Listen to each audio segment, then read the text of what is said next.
ഒരാളുടെ മാത്രം പ്രവൃത്തി കൊണ്ട് ആസന്നമായിരിക്കുന്ന നിലമ്പൂർ ഇലക്ഷന് ഇനി ദിവസങ്ങൾ മാത്രമാണ് ബാക്കിയുള്ളത്. ഇപ്പൊ രണ്ട് പാർട്ടിയുടെ, അതായത് UDFന്റെയും LDFന്റെയും സ്ഥാനാർത്ഥി പ്രഖ്യാപനവും കഴിഞ്ഞിട്ടുണ്ട്.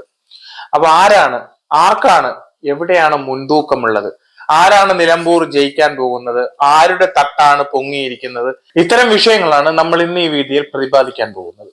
നടക്കാൻ പോകുന്ന നിലമ്പൂർ ഇലക്ഷനിൽ LDF ജയിക്കുകയാണെങ്കിൽ കഴിഞ്ഞുപോയ 9 വർഷത്തെ ഇടത് ഭരണത്തിൽ അവർക്ക് കിട്ടുന്ന ഏറ്റവും പ്ലസ് പോയിന്റ് ആയിരിക്കും നിലമ്പൂർ മണ്ഡലം. മറിച്ച് അതൊരു പരാജയത്തിലേക്കാണ് പോകുന്നതെങ്കിൽ തീർച്ചയായിട്ടും വരാൻ പോകുന്ന ഒരു തെരഞ്ഞെടുപ്പിൽ വളരെയേറെ വീർക്കേണ്ടി വരും.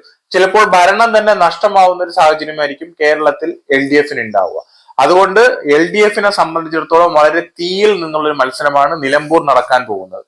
കാരണം ആ മത്സരം കൂടുതൽ ശക്തിയായത് ഇപ്പോൾ പാർട്ടി ചിഹ്നത്തിൽ M സ്വരാജ് എന്ന് പറയുന്ന അവരുടെ, അതായത് കേരളത്തിൽ LDFന് എടുത്തു കാണിക്കാൻ പറ്റുന്ന വളരെ നല്ല മുഖഛായയുള്ള, അല്ലെങ്കിൽ വളരെ വളരെ നല്ലൊരു വ്യക്തിത്വത്തിനുടമയായ, നല്ലൊരു പൊളിറ്റീഷ്യനായ, അതിലുപരി നല്ലൊരു പ്രാസംഗികനായ, നല്ലൊരു എഴുത്തുകാരനായ, നല്ലൊരു കഥാകൃത്തായ, ഒരുപാട് മേഖലകളിൽ തന്റെ കഴിവ് തെളിയിച്ചിട്ടുള്ള ഒരു മികച്ചൊരു സ്ഥാനാർത്ഥി അവർക്ക് നിർത്താൻ സാധിച്ചിട്ട് അവിടെ ആ സ്ഥാനാർത്ഥി തോൽക്കുകയാണ് എങ്കിൽ തീർച്ചയായിട്ടും അത് LDFന് ഏൽക്കുന്ന വലിയ ക്ഷയം തന്നെയായിരിക്കും.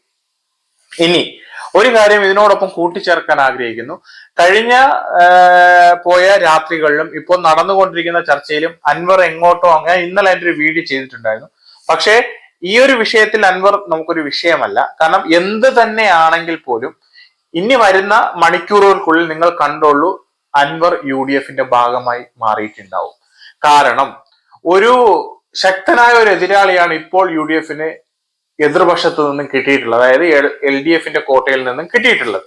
അപ്പൊ UDF കുറച്ചും കൂടി കരുതൽ കാണിക്കും എന്ന് പറഞ്ഞിട്ട് ആര്യാടൻ ഷൗക്കത്ത് എന്ന് പറയുന്ന അവരുടെ സ്ഥാനാർത്ഥി കുറഞ്ഞൊരാളാണെന്നോ അല്ലെങ്കിൽ കഴിവില്ലാത്ത ഒരാളാണെന്നോ ഉള്ള ഒരു അഭിപ്രായം എനിക്കില്ല. വളരെ മികച്ച സംഘാടന ശേഷിയുള്ള ഒരു ഒരു മക്കൾ രാഷ്ട്രീയം കോൺഗ്രസിനകത്ത് പൊതുവെ ഉള്ളതാണ്. അതിനെ നമുക്ക് ഈ ഒരു വിഷയത്തിൽ നിന്ന് മാറ്റി വെച്ചുകൊണ്ട് നമുക്ക് ഈ വിഷയത്തെ സമീപിക്കാം. കാര്യം നമ്മൾ സംസാരിക്കുന്നത് ആര്യാടൻ ഷൗക്കത്തിനെ കുറിച്ചാണ്. അപ്പൊ നമ്മൾ ആര്യാടൻ ഷൗക്കത്തിനെ കുറിച്ച് സംസാരിക്കുമ്പോൾ ആരാണ് ആര്യാടൻ ഷൗക്കത്ത്, ആര്യാടൻ ഷൗക്കത്തിന്റെ പ്രവർത്തന മേഖലകൾ എന്തൊക്കെയായിരുന്നു എന്നതും നമ്മൾ വസ്തുനിഷ്ഠമായി തന്നെ സംസാരിക്കണം. ആര്യാടൻ ഷൗക്കത്ത് എന്ന് പറയുന്നത് ഒരു നല്ല മികച്ച തിരക്കഥാകൃത്താണ്. ആര്യാടൻ ഷൗക്കത്ത് നിർമ്മിച്ച് വന്നിട്ടുള്ള 3 സിനിമകൾ നമ്മുടെ സമൂഹത്തിന് മുന്നിലുണ്ട്. പാഠം ഒന്നൊരു വിലാപം എന്ന് പറയുന്ന പടം എത്ര പേരത് കണ്ടിട്ടുണ്ടെന്ന് അറിയില്ല. കാരണം അതൊരു ബിസിനസ് മൂവി ആയിരുന്നില്ല, മറിച്ച് അതൊരു ഡോക്യുമെന്ററി ടൈപ്പിലുള്ള ഒരു മൂവി ആയിരുന്നു. പക്ഷെ ആ കഥയതന്തു വളരെയേറെ ജനപ്രീതി നേടുകയും അതുപോലെ തന്നെ സിനിമയുടെ ഉള്ളടക്കത്തെ അറിഞ്ഞു കാണുന്നവർക്ക് ആ സിനിമയുടെ പ്രമേയം വളരെ മികച്ചതായി തോന്നിയിട്ടുണ്ട്. ആ അവതരണ ശൈലിയും വളരെ മികച്ചതായി തോന്നിയിട്ടുണ്ട്.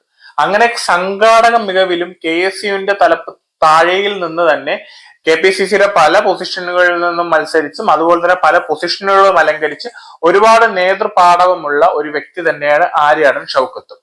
അതുകൊണ്ട് തന്നെയാണ് നിലമ്പൂർ ഇലക്ഷൻ ഇപ്പോൾ വളരെ ഏറെ ആളുകളുടെ മുന്നിൽ വലിയൊരു അത്ഭുതമായി നിൽക്കുന്നത്. കാരണം രാഷ്ട്രീയ ബോധമുള്ള, രാഷ്ട്രീയത്തെ സമീപിക്കുന്ന ആളുകൾക്ക് നിലമ്പൂർ ഇന്ന് വളരെ ഹോട്ടായിട്ടുള്ള ഒരു ടോപ്പിക്കാണ്.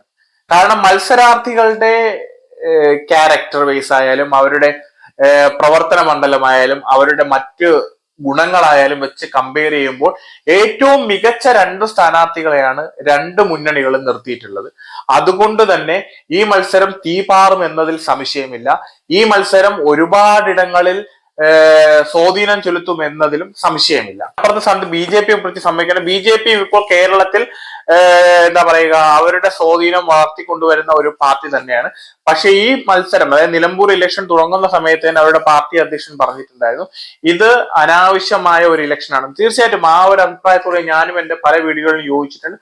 ആ അഭിപ്രായത്തോട് തീർത്തും നല്ലൊരു യോജിപ്പ് തന്നെയാണ് എനിക്കുള്ളത്. ഈ ഒരു മത്സരം തീർത്തും അനാവശ്യമായിട്ടുള്ള ഒരു മത്സരം തന്നെയാണ്. പക്ഷെ ഇലക്ഷൻ ആയിട്ടുണ്ട്. എന്തായാലും BJP ഇനി ഒരു കാൻഡിഡേറ്റിനെ നിർത്തുമെന്നുള്ളത് എനിക്ക് സംശയമില്ല. അവരെന്തായാലും ഒരു കാൻഡിഡേറ്റ് നിർത്തുമായിരിക്കും. അതും ഇതുപോലൊരു ശക്തനായ ഒരാളാണെങ്കിൽ, ഒരുപാട് നല്ല കഴിവുറ്റ നല്ല മികച്ച സംഘാടക ശക്തിയുള്ള നേതാക്കൾ BJPക്കുമുണ്ട്. അതുപോലെ തന്നെ മികച്ചൊരു സ്ഥാനാർത്ഥിയെ നിർത്തി കേരള രാഷ്ട്രീയത്തിൽ നല്ല മികച്ചൊരു മത്സരം കാണാൻ നാട്ടുകാർക്ക് സാധിക്കട്ടെ. അങ്ങനെയെങ്കിലും നാട്ടുകാർക്ക് സാധിക്കട്ടെ. കാരണം നിങ്ങളുടെ പ്രവർത്തന തലം മറ്റെന്തോ, പക്ഷെ നിങ്ങൾ ഇപ്പോൾ നിർത്തിയിട്ടുള്ള രണ്ട് സ്ഥാനാർത്ഥികളും മികച്ചവർ തന്നെയാണ്. അതുകൊണ്ട് തന്നെ അവിടെ ആര് ജയിക്കും, ഈ കഴിഞ്ഞ ദിവസം വരെ, അതായത് LDF സ്വതന്ത്ര സ്ഥാനാർത്ഥികളിലേക്ക് പോകുന്നു എന്ന വാർത്ത കേട്ടപ്പോൾ 100% കോൺഗ്രസ് വിജയിക്കുമെന്നുള്ള ഒരു വിശ്വാസം എനിക്കും വ്യക്തിപരമായിട്ടുണ്ടായിരുന്നു. കാരണം അത് അങ്ങനത്തെ ഒരു കാറ്റ് തന്നെയായിരുന്നു നിലമ്പൂർ അടിച്ചുകൊണ്ടിരുന്നത്. പക്ഷെ ഇപ്പോൾ കോൺഗ്രസിന്റെ കാര്യം അത്ര ഭദ്രമല്ല. വളരെ ടൈറ്റ് ആയിട്ടുള്ള ഒരു കോമ്പറ്റീഷൻ ആയിരിക്കും നിലമ്പൂർ നടക്കാൻ പോകുന്നത്. നിലമ്പൂർ ആര് ജയിക്കും എന്നുള്ളത് ഒരു ബാലൻസിംഗിൽ നിൽക്കുന്ന കാര്യമാണ്.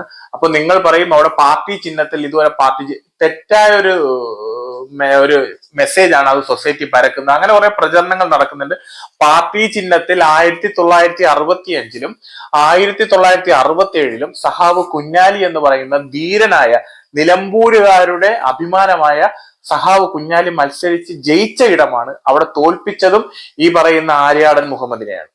അപ്പൊ അങ്ങനെ ഒരുപാട് ചരിത്രം, പിന്നീട്ടുള്ള ചരിത്രങ്ങൾ ഒരുപാട് നമ്മൾ നോക്കിയാൽ ഈ പറയുന്ന ഇടതു പാർട്ടിക്കും അതുപോലെ തന്നെ വലതു കക്ഷിക്കും ഒരുപാട് സ്വാധീനമുള്ള ഒരു ഇടമാണ് നിലമ്പൂരെന്നും അവിടെ പ്രവചനാതീതമായ ഒരു മത്സരമാണ് നടക്കുന്നതെന്നും ഇത് ഒരുപാട് രാഷ്ട്രീയ കേരളം വീക്ഷിക്കുന്ന ഒരു മത്സരമാണെന്നുള്ളതിൽ ഒരു സംശയവുമില്ല. ഇടതുപക്ഷം ഇന്ന് മുന്നോട്ട് വെക്കുന്ന അവരുടെ പ്രചരണ ആയുധം എന്ന് പറയുന്നത് കഴിഞ്ഞ 9 വർഷം കൊണ്ട് അവർ നടത്തിയിട്ടുള്ള വികസന പ്രവർത്തനങ്ങളെ ചൂണ്ടിക്കാണിച്ചുകൊണ്ടാണ്. പക്ഷെ ഒരുപാട് നല്ല കാര്യങ്ങൾ ചെയ്തിട്ടുണ്ട്, അതൊന്നും ഇല്ല എന്ന് പറയാൻ പറ്റില്ല. ഞാൻ പറഞ്ഞിട്ടുണ്ട് ശരിയും തെറ്റും, എന്റെ വീഡിയോയിൽ എപ്പോഴും ഞാൻ പറയുന്നത് ശരിയും തെറ്റും അംഗീകരിക്കാൻ പഠിക്കണം. അതുപോലെ ഒരുപാട് ഭാഗങ്ങളിൽ അവർക്ക് മിസ്റ്റേക്കുകളും സംഭവിച്ചിട്ടുണ്ട്. ഇപ്പുറത്ത് മറിച്ചും വലതുപക്ഷം പറയുന്നത് ഇടതുപക്ഷത്തിന്റെ ദുർഭരണത്തെ കുറിച്ച് തന്നെ ഇടതുപക്ഷത്തിന്റെ ഒരുപാട് തെറ്റുകളും ചൂണ്ടിക്കാണിച്ചുകൊണ്ടാണ് ഈ പറയുന്ന UDF എന്ന് പറയുന്ന പാർട്ടി ഈ ഇലക്ഷനെ ഫേസ് ചെയ്യുന്നത്. അപ്പൊ നമുക്ക് വളരെ ശക്തമായ ഒരു മത്സരം തന്നെ കാണാൻ സാധിക്കും. ഇനി മുന്നോട്ടുള്ള പ്രചരണങ്ങളുടെ മുന്നിൽ നിർത്തി മാത്രമേ ആർക്കാണ് അവിടെ മുൻപാതിഥ്യം അല്ലെങ്കിൽ ആർക്കാണ് മുൻഗണന എന്ന് നമുക്ക് മനസ്സിലാക്കാൻ സാധിക്കത്തുള്ളൂ. എന്തായാലും വരും ദിവസങ്ങൾ വളരെ തീപിടിച്ചതായിരിക്കും. വരും ദിവസങ്ങളിലെ പ്രചരണവും വളരെ തീപിടിച്ചതായിരിക്കും. എന്തായാലും ശക്തമായ ഒരു മത്സരം തന്നെ അവിടെ നടക്കും എന്നുള്ളതിൽ ഒരു തരത്തിലും സംശയം വേണ്ട. വളരെ ശക്തവും വളരെ യുക്തവുമായ ഒരു മത്സരം നമുക്ക് നിലമ്പൂർ കാണാൻ സാധിക്കും. എന്തായാലും ആര് വിജയിച്ചാലും മികച്ചൊരു സ്ഥാനാർത്ഥി തന്നെയായിരിക്കും വിജയിക്കുന്നതിൽ ഒരു സംശയം വേണ്ട. രണ്ടുപേരും വളരെ മികച്ച സംഘാടകരാണ്.